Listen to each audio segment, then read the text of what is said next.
Hi Texans, this video is to show you how to search and put books on hold in the catalog for our Jane Long Library. First, you're going to open up ClassLink by double-clicking on the icon on your desktop. If you've already logged in before on the computer that you're using, it may automatically log you in. If not, it's just your district username and password. Once you get to your dashboard here, you're going to go to the icon that says Destiny Discover and click it. It's going to automatically log you in using your district username and password into our Jane Long catalog. This is what the interface looks like. You're going to go here to the search bar. You're going to type in the name of the book that you want. Let's say we were looking for Wonder. I'm going to type it in and press enter.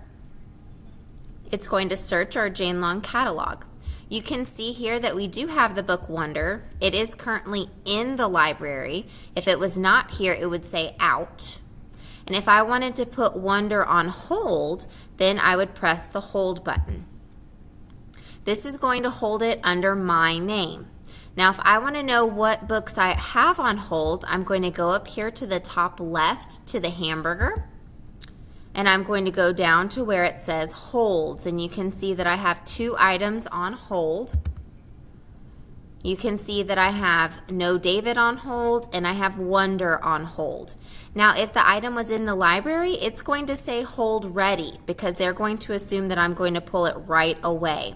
If it is not in the library, then it will be held for you and I will get a notice on my screen next time it comes in. If you change your mind and you decide, oh, I don't want Wonder anymore, you can always press the unhold button. If you have questions about searching the catalog or putting anything on hold, feel free to join me in the library and I can help you out. Have a wonderful day.